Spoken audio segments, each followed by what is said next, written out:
Yo, let me tell you about family, okay? Because growing up, you walking that close to me. Growing up, there has been some issues with mine.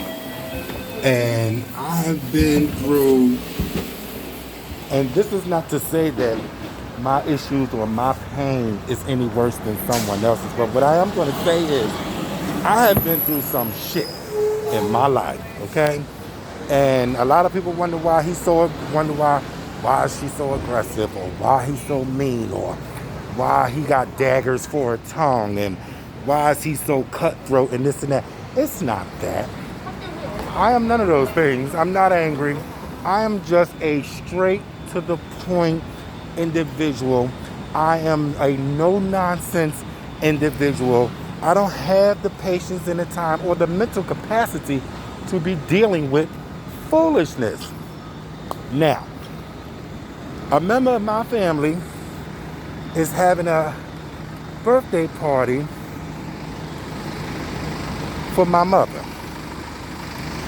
Now, the plan was that I bring my son and my granddaughter and my granddaughter's mother to the party as well, which is October 3rd. But see, this is the thing.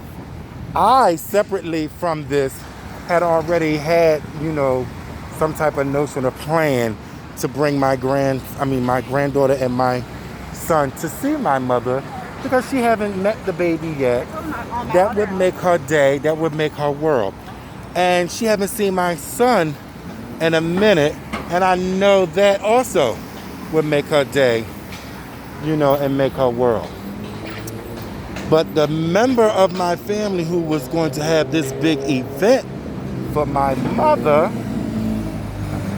was planning something also. So we were on the phone, I say about a month and some change ago, and we both were speaking about it, and so we just decided to do it together. Now, this member of the family told me, if all's well with the pandemic, sidebar, y'all know I don't do nothing that relates to groups and stuff like that during this. Y'all know I'm not doing that, but this is family. You make exceptions and you plan right.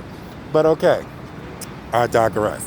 So we plan to have this event, and I plan to bring my son, my granddaughter. Okay, first of all, my granddaughter and her mother lives in Baltimore. I live in New York. My mother is in Philly with the rest of my family. They all in Philly. So my issue is the individual whom I was speaking about said that if everything goes well with the pandemic in Philadelphia, because of social distancing and stuff, we're going to see, because at first they wanted to have it at a hall. But then now they're having it at their home. And my thing is, you send me a flyer via messenger, the invitation flyer. Hey, how you doing? All right, and yourself? You send me the invitation flyer via messenger, Facebook Messenger. You didn't call me and say, Terry, that's what my family called me. Terry, I still want to have the party. What's up? Are you still interested in, everything that we spoke about bringing your granddaughter and her mother and your son and yourself to the party and whatever? And I was going to stay at their house. Instead, you don't call me to confirm that this is what's going on. You sends me a flyer on Facebook Messenger 2 weeks before my mother's birthday. Now, let me keep it real, okay? Them bitches are working. All of them motherfuckers lives in Philadelphia. My granddaughter and her mother lives in Baltimore, and I live in New York. So that means I have to pay for my granddaughter and her mother to get to Philly, and I have to pay for me and my son to get to Philly. I think it's very inconsiderate that you did not call me first and confirm and see if I am prepared to continue to do this, okay? And so when I say something about it, you get an attitude. Let me tell y'all something right now. After age 11, I was in a foster home until I was 17 years old. So my gay family, after a while, became my family. Whatever bond I may or may not have had with my natural family is not as it should be. So, it's not as strong as it is with my gay family. And it's only about, well, that's another story. But it's not as strong as that. So, getting into conflicts and issues and stuff like that with them, okay, but I say all this to say I'm not that close to y'all for y'all to keep putting this family pressure on me, okay? There are still issues that I have yet to deal with regarding family. When I got reunited with my family, natural family, those motherfuckers had 10 plus years to hash out, to discuss, to work on, to deal with, to fight over, or whatever the case may be, 10 plus years prior to me getting back with the family. So don't be putting all these family pressures and responsibilities on me, because as far as I'm concerned, when it comes to family, my emotions and feelings and thoughts are still from childhood. So that means there are a lot of things that I still need to work on. And the only reason why I was coming to Philly was because it was my mother's birthday. And it wasn't not even so much because it's my mother's birthday, but because she hasn't seen my son in a while and she needs to meet her first great grandchild. Hello. So for the person that this event was birthed from, I'm gonna need you to slow down, calm your nerves, and pump your brakes. Seriously, because I really don't care about nobody else's feelings and emotions, thoughts, and none of that, because y'all motherfuckers are not being considerate of my feelings, thoughts, and emotions, and my pockets, first of all. No one is helping me get my granddaughter and and her mother to Philly for this event. No one is helping me to get me and my son to Philly for this event. No one, so this is too soon as far as I'm concerned. It's too soon. I have a $250 cable bill. I have a son who still needs guidance and financial guidance. I have things that I just have to deal with. No one is putting that into consideration. You should have called me and said, Terry, I'm still planning on having a birthday party for mommy. And are you prepared or can you still make it? Don't wait 2 weeks before or a week and a half before the event and send me a fucking flyer. And then when I say I don't even know the address, I'm still working on things to get there. You know, it's not nothing major, but it's just some things I need to do first. And when I have my concerns, you get an attitude. Not that I give a fuck about the attitude, but you get an attitude. And say, well, Terry, when I said I don't even have the address, you gonna say, well, that's a phone call that, you could have made. No. First of all, the phone call should have been from you calling me to let me know that you were still going to have this event. And then I would have said, well, I don't even have your new address. And we could have went from there. Don't send me no flyer saying that this is what's going on and you don't even know what the plans is for me. Because you told me that depending on the pandemic and how everything is easing up with the restrictions, you would decide whether to have the party or not.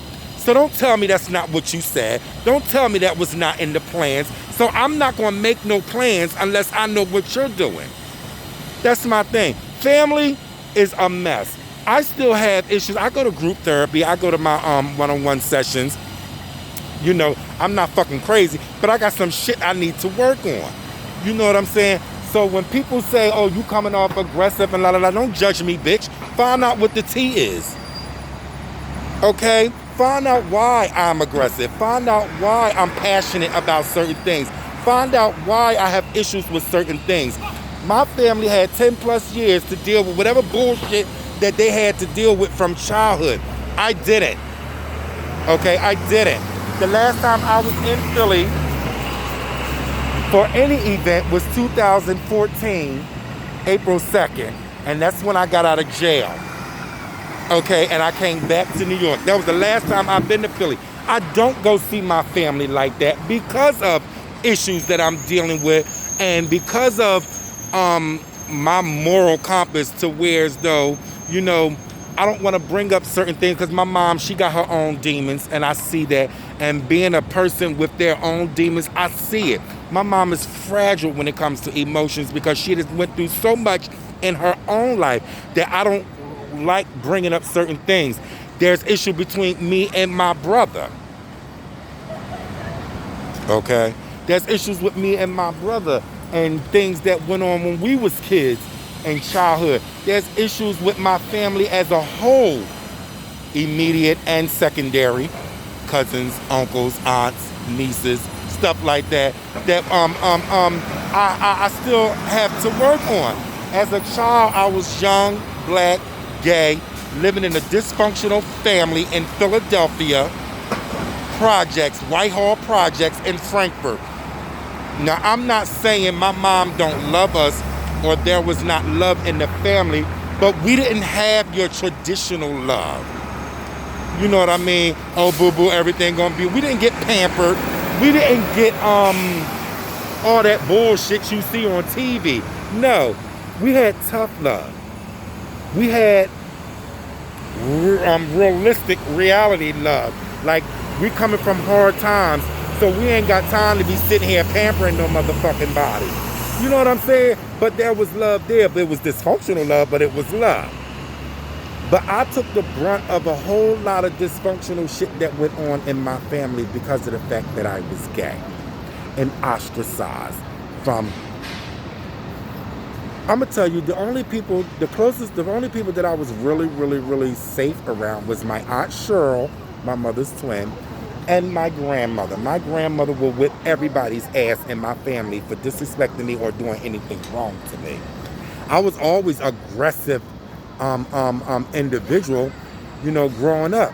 That's the dysfunction and that's my environment that I was a part of and I grew up in. So, okay, I'm not going to apologize for my aggressiveness. I'm not going to apologize for my sternness. I'm not going to apologize for my boldness. And I'm not going to apologize for Terrence being Terrence. Yes, there's some edges that can be shaved off and smoothed out. Hey, I'm working on that now. But I'm not going to apologize for me being me. And if people cannot understand who Terrence is, then it's not for you. Stay out of my way, stay out of my lane, and leave me the fuck alone. Okay? It's just so much, it's just frustrating. It's just frustrating. It's just frustrating. It's just frustrating. You know what I mean? It's just really, really crazy. So motherfuckers want to have attitudes and stuff like that. Like, I keep telling people, I didn't grow up after 11. I didn't grow up with my family. I didn't move to New York City when I was 18 years old. I moved to Baltimore. I lived up and down the East Coast. I lived, it's just, I've been places. You motherfuckers didn't protect me like family should have. I had to defend for myself. I had to, I had to fend for myself. I had to protect me. I had to take care of me. I had to look out for me. I had to pamper me, baby me. I didn't get that from nowhere else. So when it comes to family things, don't get no attitude if I don't participate or have the enthusiasm that the rest of you motherfuckers have. Why? Because I never had it growing up. So let's not fake the funk and pretend that it's all peaches and cream. Me and my brother, you know what it's like when you're in a dysfunctional family and y'all have events. Dysfunctional shit occur. I don't want to bring that drama around my granddaughter and my son and my granddaughter's mother the first time they come in contact with my family. That's foolishness. So I'm already having my issues with going to the function. So what I'm gonna do is I'm gonna go. How you doing? I'm gonna go to my mother's birthday because my mother will be 70, and I would be more mad at myself if I didn't go and she didn't meet her first great grandchild, and she didn't see my son, and God forbid something fatal was to occur with my mother. You understand what I'm saying? And that would hurt me. I think I would take the brunt of the emotion, the pain, and the frustration if God forbid something fatal happened to my mother, because I think I would have a more effect from it than my other siblings, because I am not around like that, and because of the issues from childhood that I am starting to deal with and work on. So I need to go to this function. I mean, not the function. I need to go to my mother's birthday. I need for her to see her first great-grandchild, her great-granddaughter. I need for her to see my son. I need for her to see me. Now, I'm not saying that my mother is sick and anything's going to happen to her, but she's up in age, and, you know, things occur in life. You know what I'm saying? So I'm going to go, but my issue is for any family that's watching this and is going to be at this event, at my mother's birthday, leave me the fuck alone. Don't bother me. Have a good one. Be safe. Don't bother me. Leave me alone. Let's just have for once in our family life in history, let's just have a good night. Any issues and problems that needs to be dealt with, we can deal with that later. But I'm going to tell y'all something. If I come down there and I feel like it's some bullshit, I'm unleashing every heartache, every pain, every frustration, every drama that I had to live with regarding this family. And I'm not going to bite my tongue. I'm not going to be sympathetic. I'm not going to be empathetic. I'm not going to be any of that but what makes me feel better and good. Okay? So let's have a good one. I just had to get that off my chest. That wasn't something that I could write down. I just had to verbally get that off my chest. I had to because this shit is not going to take me back to where I was before. And that's bitter, angry, frustrating, and all of the above. So you guys, y'all have a good day. Everybody be safe. I need y'all to social distance. By the way, I don't socialize with anybody that don't wear masks. So everybody just have a good one and be blessed.